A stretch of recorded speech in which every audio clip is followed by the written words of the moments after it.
April here at the Gumboot garden. It has been 2 months since we have looked at the garden last. I have been away on holiday and now it's time to see exactly what has been going on in my garden. Today we're doing our June garden tour, which if you haven't been here before, we are located in Auckland, New Zealand, so this is a winter garden tour, hence the rain jacket and gumboots.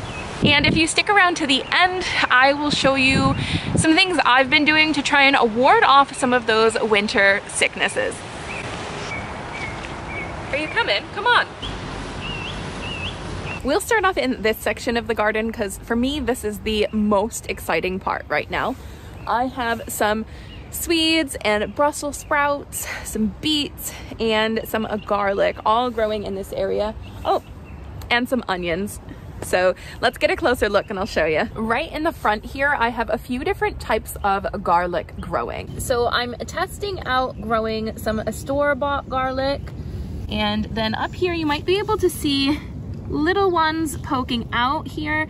There's a couple different kinds. So I believe this is a hardneck variety that is growing. And then a couple of these are soft neck again, but they are also bought from the garden store. All three varieties were planted at the same time. So I am doing a little bit of an experiment just to see how all the different garlics grow. And it's a bit strange already that the store-bought garlic, the grocery store garlic, is so much bigger than the other garlic over here. So both of the ones bought from the garden store, they're just kind of getting started. So it's interesting to see the difference in how they all grow.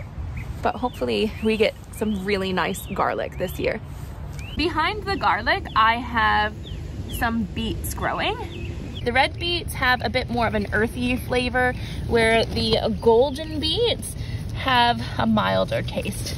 Now, I did pull some of the bigger beets last night for dinner, so they're growing really well. These that are in here right now, some of them are a little bit bigger, some of them are still really, really small. It's winter, they just need a little bit more time to grow, and we'll see how they go. My beets now may look quite the same to you, but actually, if you have a closer look, a lot of the beets have actually plumped up. So I'm really happy with their growth in the 2 months that I've been gone. I wanted to show you these down here as well. So as you can see, I planted these two right next to each other, and this one has grown quite large, where this one has stayed a bit smaller. In theory, I should have pulled the larger beet if I had been home to pull that to allow the smaller one to grow bigger. If I were to do that now, that might still happen, but it might be a little bit too late in the season. Next on the list is my favorite thing that I'm growing this year, and that is Swede, which you may know it as rutabaga, but I am so happy with my rutabaga or Swede this year because last year I grew them and they were about the size of the beets. And I saw them in the store and I was like, oh my God, how are they getting these like big grapefruit size Swede this year? I planted them a little bit earlier into the garden, so they got a little bit more of that warmer weather and sun, and they have just grown into these huge beasts, and it is so good. I pulled the biggest one last night for dinner, and that was actually like a full handful of rutabaga.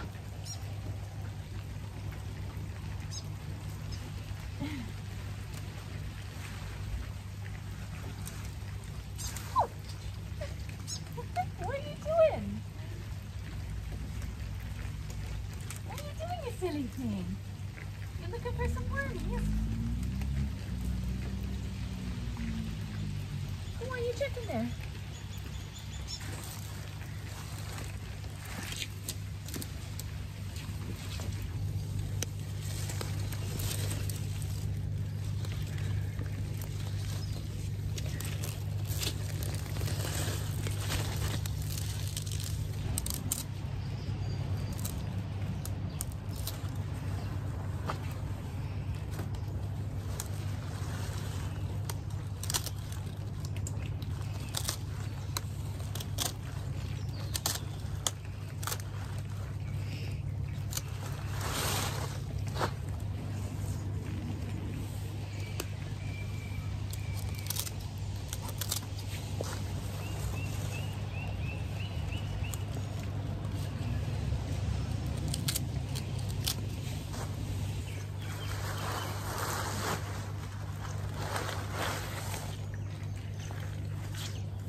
So I think we're gonna be eating well tonight with our Swedes and our beets, all from the garden, some green beans with our roast chicken. I do have some other Swedes that are growing here, but these guys were planted a bit later than the other ones I just showed you. And they are actually looking quite a bit smaller than the first ones. So I think the key to growing the Swede is to get them to have some nice warm weather.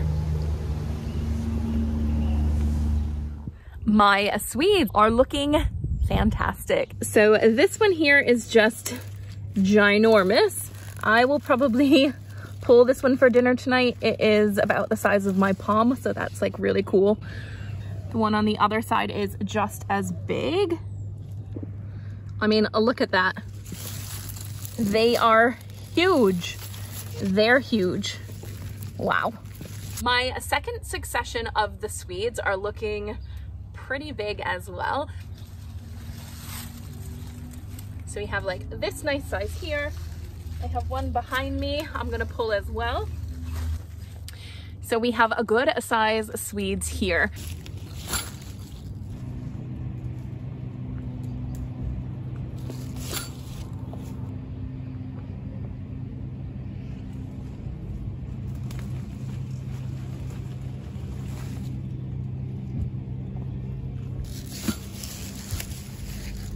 In here, I do have some Brussels sprouts as well. Now, I didn't do too many Brussels sprouts because they're not really meant to be grown in this area of New Zealand, but I'll show you what they look like so far. So they're kind of hidden in here amongst the Swede. They're growing leaves, but they don't necessarily have any Brussels sprouts yet. If we get really close in there, in the crevices there, they grow in there. So just above the tops of the leaves, and you can actually flip those leaves off and just let the Brussels sprouts grow. I'm not going to worry about it right now, but maybe when I come back and they start to get a bit bigger, I might clip some of those leaves off just to kind of let them expand how they want. Here are our Brussels sprouts 2 months later. They have a lot of pest pressure on them, but they are still growing. If we have a closer look, we do have Brussels sprouts forming, so there may be hope for us. But I'm not sure they're going to get very much bigger because it does look like the plant is a bit stunted, but we'll leave them in here and see. And if we get down low, you can see that I have my onions growing here.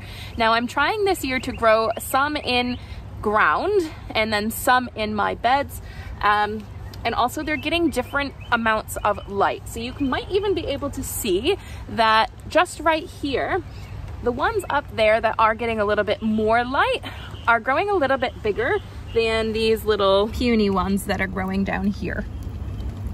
There's also been another issue going on with these onions. Now I have to admit, there's quite a thin walkway here as you come down, and I have stepped on a few, but we were having trouble with something digging them up a couple times. Same with my garlic. There's been something digging up some of my garlic. So I have no idea what it could be. When I try to look it up, it says like no rodents should really be going after your onions and garlic because it's either one, toxic to them, or two, they just don't like the taste or the smell. So if you have any idea or have had this issue before, please let me know what it could be. We don't really have too many things here. I've decided it's definitely not an insect. It has to actually be some sort of rodent. So things we have here like hedgehogs, stoats, rats, possums, rabbits. So I don't know. If you guys have any ideas, leave a comment below to let me know what is going on. What is getting after my onions and what's digging up my garlic bulbs? No idea. So one example of the garlic would be here. Something has actually dug this bulb out and it's completely gone. A lot of times they're just kind of leaving them on the surface of the soil so that I can just kind of pop them back into the ground and keep them growing. But in that case, it's just completely gone. Now I have this middle section here, which is not looking so great, but in here, these are potatoes. They are dead and ready to be pulled. I can dig them up at any point. I'm not going to do that right now just because I'm going to be going away. So these are also ready to be harvested. As you can see, they're dying off quite a bit. These have a little bit more life in them left, and they'll keep growing, so it's okay. Let's get some of these weeds out of here though. You can kind of see one growing here. That is an oca. And I'll have a video that I do with the ocas that will show you how to grow them, how to cook with them, how to harvest them, all that good stuff. Then I have my rhubarb. I am going to try something a little bit different with the rhubarb, probably come springtime. I'm going to try and cover one with a bucket and see if there's a difference in the growth. Because my partner Allie, his parents, said that if you cover them up with a bucket, then they'll grow tall because they'll be reaching for the sun. So I'm gonna try that because my rhubarb is always too short. Then we have the horseradish, which actually I didn't harvest that horseradish this year, and I could go through it and do that if I wanted to, but I am just gonna let it get a little bit bigger, I think. This one here I did harvest, and as you can see, if we look close, so I stuck this crown back into the soil, and you can see that it's growing a lot of nice new leaves, but also I chucked in a few random roots in there, just kind of deeper in the soil, just to see if they would grow back. And look, I've got like a little rhubarb plant growing here, over here, that one. They're kind of growing a little bit like all over the place in here. So next year's harvest should be a bit better. I'm really excited. There is one more thing about this horseradish. Now, I have it planted in pots because I didn't want it to kind of take over a spot in my garden, and because they tend to grow really, really deep, and once they're in your soil, they're extremely hard to get rid of, because if you leave even the tiniest little piece of root, it will regrow a plant. But if you look closely, down in between these pots here, that is a horseradish growing there. So I don't know if it dropped a seed there and started to grow, or if it has kind of grown its roots out of that pot and has come out the side here. But I think I have lost control of my horseradish. That's okay. If you look back at the video when I did harvest a horseradish, we have been eating it a lot and it tastes so good. I love horseradish, so I'm actually not complaining that it is in my ground and I'll be able to harvest that as well, but it's not exactly what I had planned for. All right, this middle section is looking pretty bad, if not worse than it was before, but I still have my potatoes and my oca here that are ready for harvesting. As you can see, they have fully died back now, and that means that all of my ocas have fully formed and are ready to be harvested. You can see that one is right here at the top, but I'm just gonna leave that for now, stick it right back in there. Both my horseradish and my rhubarb have died off for winter.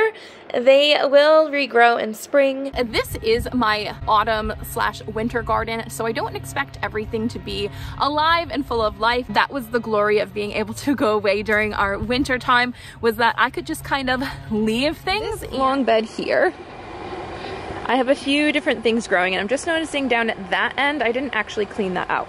But this end here, I have some of my onions growing in there, and they seem to be doing quite nicely. The ones over on the other side are a little bit smaller, and I think it's because they're getting a little bit less sun, because I think this board here is blocking out the sun a little bit over on that side, so they look a little bit smaller. But overall, they're doing okay. So this bed, look at these tiny little guys, oh my God. But these are leeks. And again, over on the far end of the bed, they are growing a little bit bigger than they are here. And I believe that has to do with the sun, because just right there, I think this part of the garden bed here is blocking the sun from some of these leeks, where the others aren't getting that shade, and they would be getting this more sun over there. So I think that is the issue with some of these leeks. I can also see that the ones in the garden bed behind me are actually even bigger than the ones in ground. So it's quite interesting. It definitely has to do with the amount of sun that they're all getting. I'm starting to realize this year that with the way that the sun is moving, the plants aren't really getting as much sun as I'd like them to in the winter time, and I think that's what's stunting some of their growth sometimes. So it's just something that I need to kind of sort out and figure out which grows best in what areas, but that's okay. This end of the bed though is a mess. We have some dill growing in here, which that dill can be harvested and would taste quite nice. I can actually smell it. It smells really nice. We had some bok choy in here, which went to seed before I got to harvest it. This one was a little bit behind, so that still has the flowers on it, the bok choy or pak choy. I'm not sure which one it is.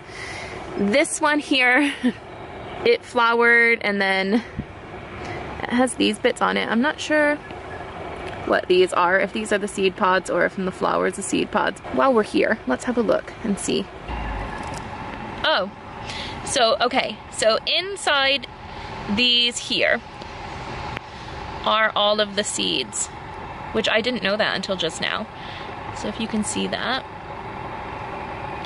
And they're not ready yet to be pulled, but that's what they are. They're the seeds in here. So if you ever want to save your pak choy, just let it go to seed and then collect all of these. They will turn brown like this here, so it's a bit too wet, I think. But these guys are ready to be collected, but they're just wet, so I'm not going to save them. I'll just sprinkle them back into the soil. There, I have some mushrooms growing in there. Now, those are not mushrooms that I planted in the garden. It's just a sign of healthy soil. If you have any type of mushroom growing in your soil, that's good news. It means your soil is alive and growing and has nutrients for your plants. So I just let them grow. I don't need to pull them out or do anything. And yeah, that's a good sign to have mushrooms, but they are not edible. Well, as far as I know, they are not edible mushrooms or anything I'm going to be eating. They're just living in my garden. I do have my sage growing in here, so the sage is still here. I don't typically harvest from this in the winter time. I just let it kind of get stronger and strengthen. I have some coriander growing in there. Most of it I think went to seed already. This is the coriander here that's flowering and getting ready to go to seed. I have a whole bunch of oregano. The oregano is still growing just as well in the winter time as it does in the summer. So when I get back, I probably will harvest some of this and do something a little bit different with it, which I will talk about that towards the end of the video, because it's one of the special little things to keep healthy during the winter time. I also have in here some marjoram that is growing. Again, I won't harvest this during the winter either. Things have gotten a little bit scraggly over here. Now I do have some plants flowering. So this is my dill that's flowering. We do still have some dill that we could harvest right now if we wanted, but it's also going to seed soon.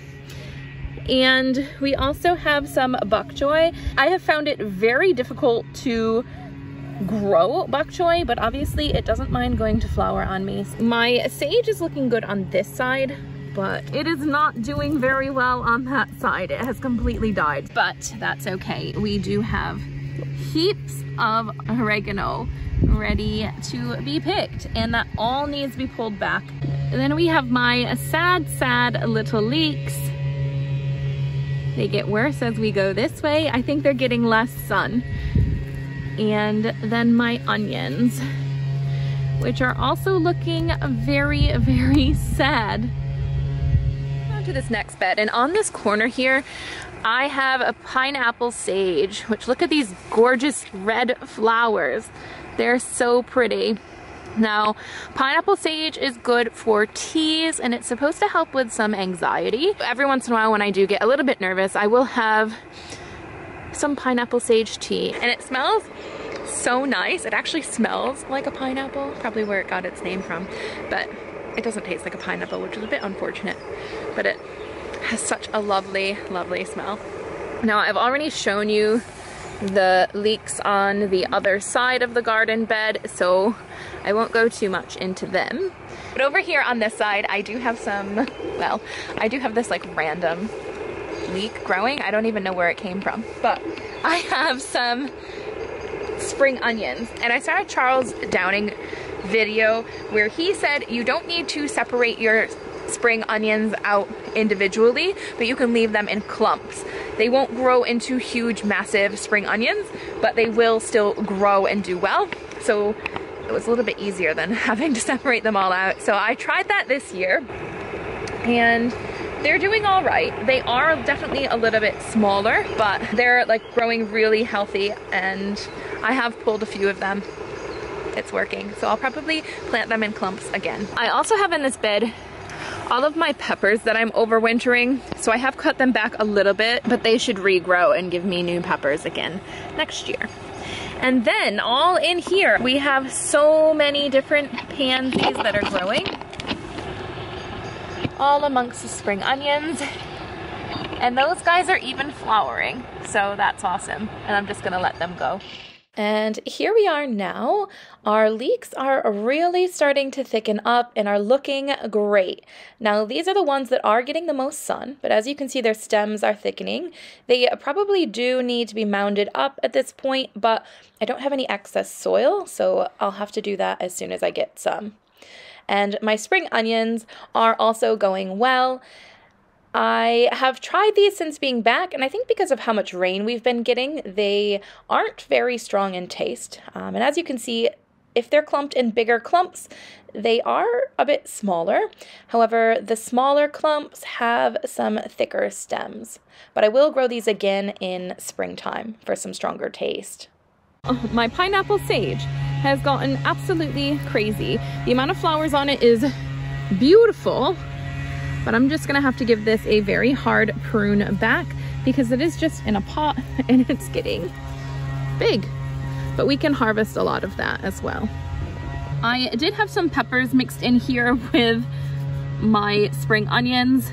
This, I thought I was going to overwinter, but it is definitely dead. Although this one's looking all right. I mean, it's small, but it's still got some green life to it. More garlic growing in this bed. This is my store-bought garlic, and this is my regular garlic bought for the specific purpose of planting. And they're just starting to come up. Got a little one here.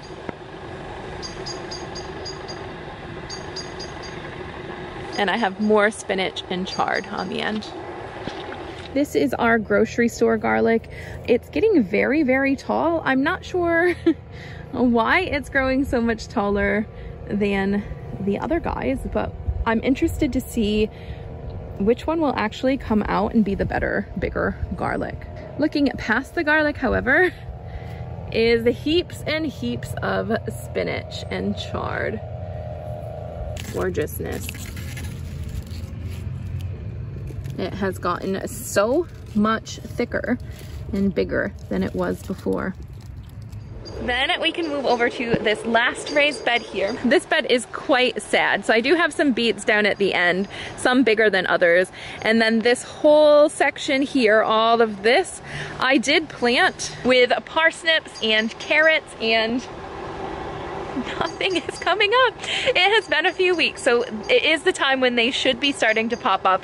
And there is like, I don't see a single parsnip coming up, and I just see a couple very, very tiny carrots. So we may get some carrots, but the issue is the birds get into this bed and they just toss up all of the soil. They mix everything up, and it's happened a ton because I put down fresh compost and planted seeds. The birds just got in here and kind of messed everything up. So I think that is part of the issue. And I know that you can put down a board on top of your carrots and your parsnips when you're planting them to try and keep it moist. That is probably also a good idea if you're dealing with the same thing I am with the birds. But it is what it is. Hopefully they didn't eat all the seeds or get them too deep in the soil. Hopefully they've just kind of messed it around, but things will still grow, but not in their nice little rows. We will see. Now, this bed here is so empty. I planted parsnips and carrots all throughout this bed before I left, and not a single carrot or parsnip grew. What the heck is going on? Who knows? No idea. We'll try again next year though. So the star of the show for right now, I'd say, is the swede, but second star would be the passion fruit. I have it planted just right here, and it does go down a little bit that way, but then my fence ends, so I've kind of been keeping it under control. However, when you go the other way, it is, again, this is where it's been planted. It goes all the way over and up until my trellis there, and it's starting to go over the trellis, which is really cool. As soon as it hits the other side of the trellis though, I am planning on stopping it because I have something else that's growing over there. These vines grew in late summer, early autumn-ish, and so we had that bit of a warm couple weeks, I'd say, in autumn, and all of the flower, like all of these buds just bloomed again.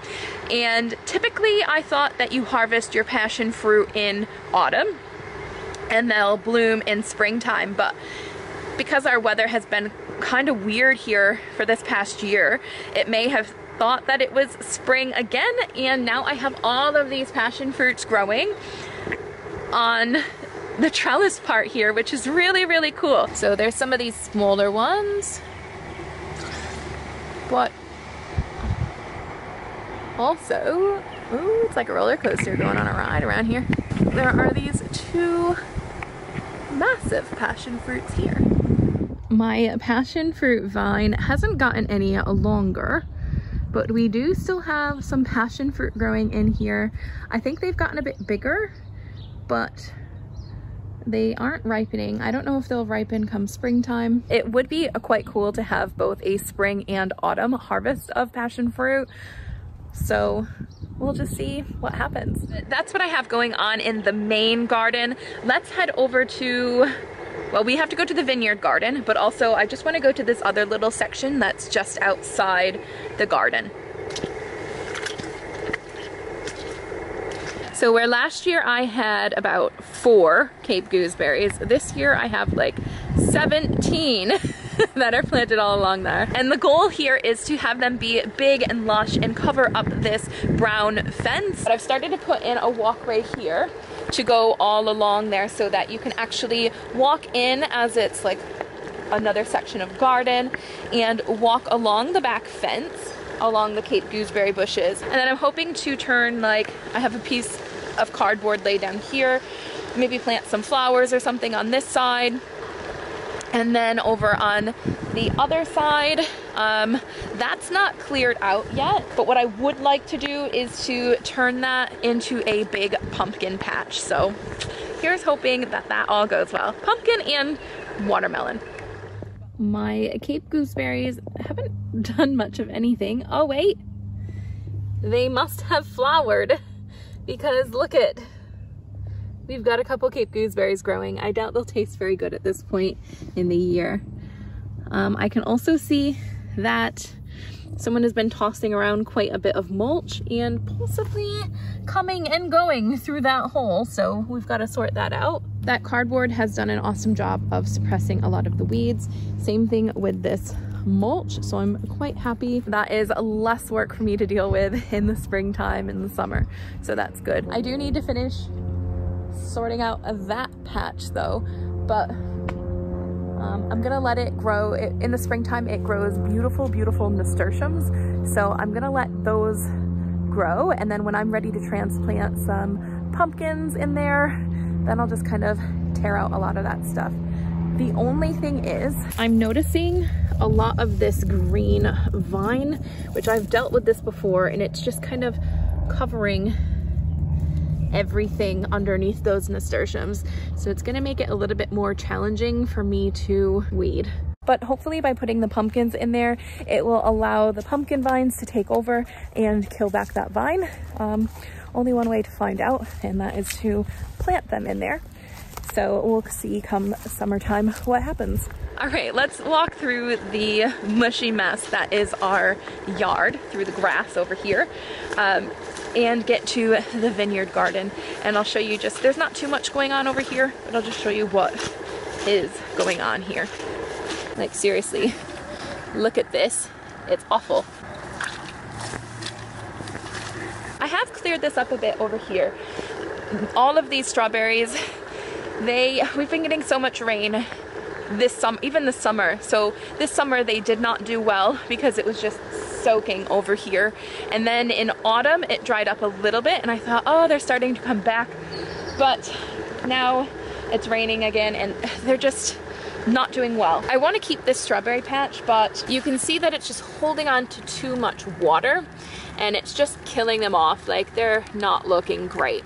So what I want to do is just take them all out and build up the soil quite a bit more, probably up to the top, just a few inches. You can see along this board, I want to build the soil up to the top of this wood here, and hopefully with raising them up a little bit, it will just kind of get them up out of the soil that is too clay and holding on to too much water, and it will let more of the rain kind of drain from that soil, and hopefully they'll do a little bit better. But that is something that I'll have to do maybe come springtime. I'll do that. Then in these other garden beds, I did fill this garden bed completely with garlic, and this is where I've been having a huge trouble of things eating it. So there are some growing. You can see that some have popped up. Again, that's the store-bought garlic. But a lot of the other bits have been dug up. You can see here, I did used to have broccoli in this section, and it's been completely eaten. Can you see the end of that? Like, this is ridiculous. Something has completely come in and eaten the whole broccoli and cauliflower that I had here. And now they're also starting to do the same with the garlic. You can see that they've come here and that has been completely chewed off. This one has been completely chewed off. Luckily, I can see that this, I think, is starting to regrow a little bit. But insane. This is insane.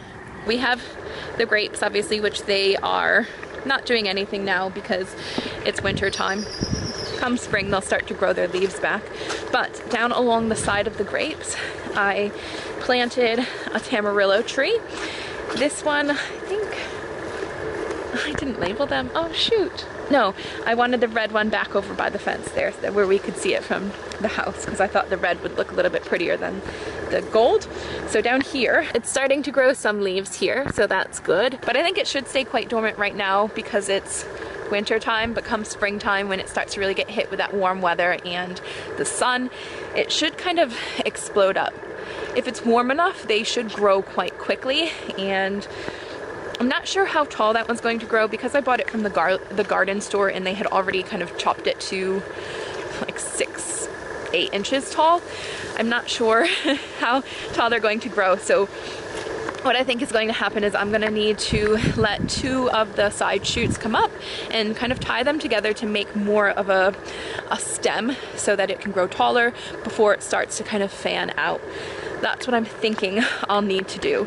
And from what I've seen, that seems to be the method that Tamarillo plantation owners do it, but not necessarily what the home gardener would do. But that's okay. It's already been done at the garden store. I got them. They're typically about $20 at the garden store. I picked them up for like $4. So we'll just see. We'll take what we can get. It's a different type of fruit. I love just kind of putting in different things and seeing how they'll grow and just kind of experiment with everything and kind of learn as I go as well.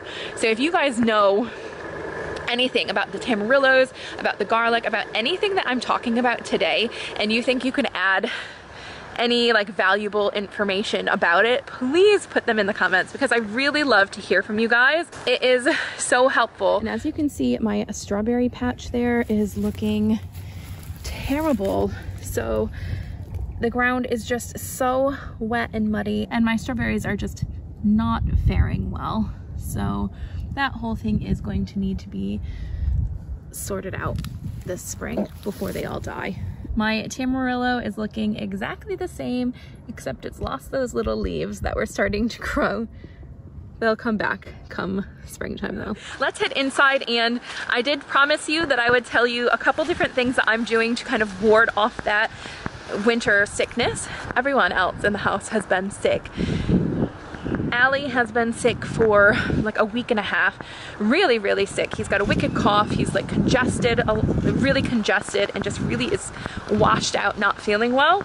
And I'm going on my trip soon, so I've been like trying not to get sick, because the last thing I want is, well, one, to be sick on a 17-hour flight, but also I don't want the airlines to be like, oh, I think you have COVID, so you're not going to be able to fly with us today.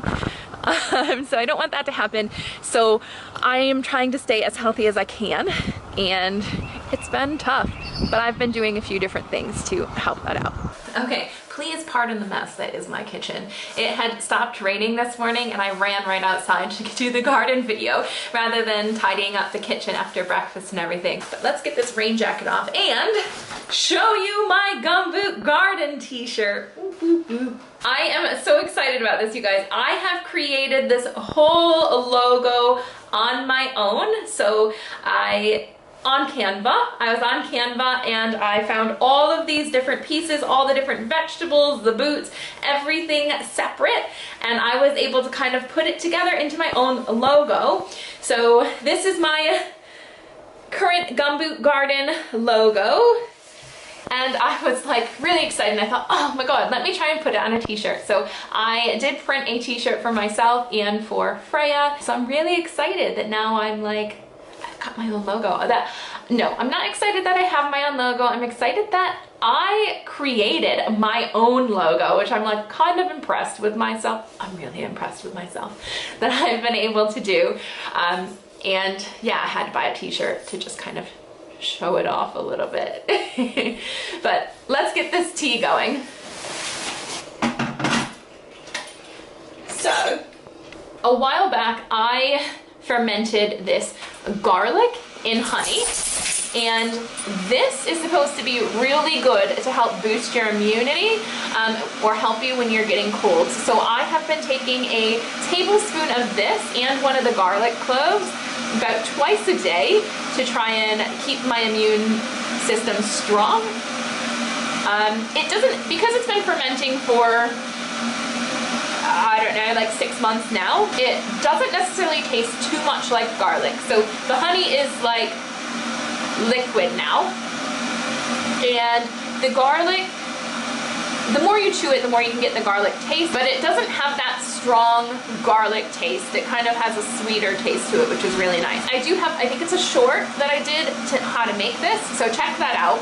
Make some for yourself, and you can use that to help with your winter colds. Another thing that I've been doing is making myself a tea. There's 4 different things that I've been adding to my teas to help boost that immune system. The first one is going to be some peppermint, just a little teaspoon. Then I'm going to put in some oregano. I know you guys probably haven't thought, oh, oregano is so good, but I've been looking at a lot of things lately, and oregano is supposed to really help reduce your congestion and help with antibacterial stuff and getting rid of bacteria that may be in your system caused by like colds and flus. So I have been putting this in all of my teas. Now there is a different way that you can do this. One of the things I've been seeing is that you don't necessarily have oregano tea, but people have been making tinctures out of it. So you can take a mason jar and fill it about halfway full of oregano. Then you can fill that up with a vodka and let it sit for about 6 to 7 weeks. And you just have to make sure to kind of shake it up every few days. And after that time, you can strain that and the liquid or the vodka will be infused with the oregano oil. And that is what's supposed to be really good for your immune system. Now, I don't have that, and I haven't seen that until lately, so I wouldn't have had it for right now anyways, but I will be making that. So for right now, I'm just using it as an oregano tea. I'm going to put in a teaspoon of dried oregano into my tea as well.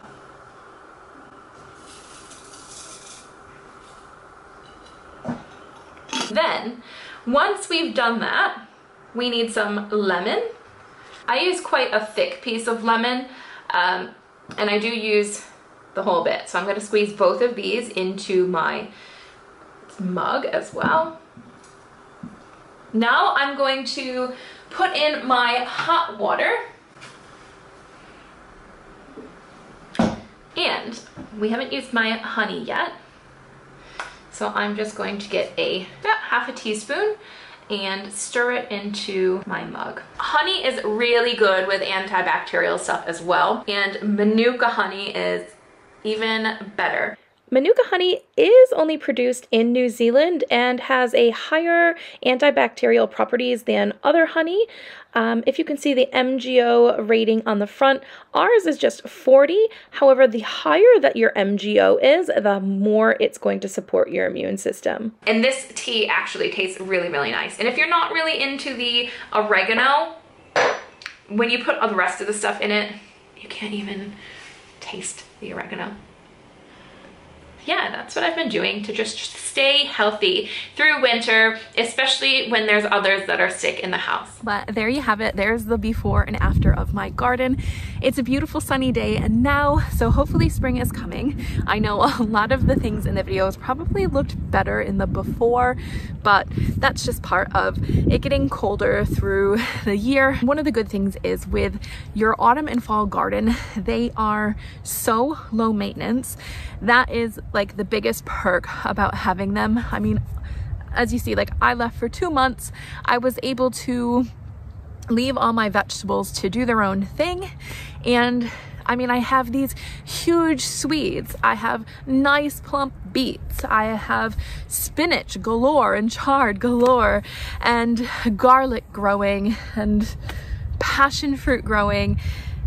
And there's so much that's just kind of doing its own, like going on its own. I know autumn is coming up for a lot of you.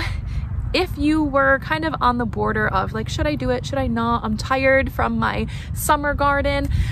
Give it a go. Honestly, just plant some things in the ground and let them grow on their own. And I think you'll be really surprised with what you end up with. Happy growing to you guys, and I will catch you in the next one. I'm gonna go harvest some potatoes now. See ya.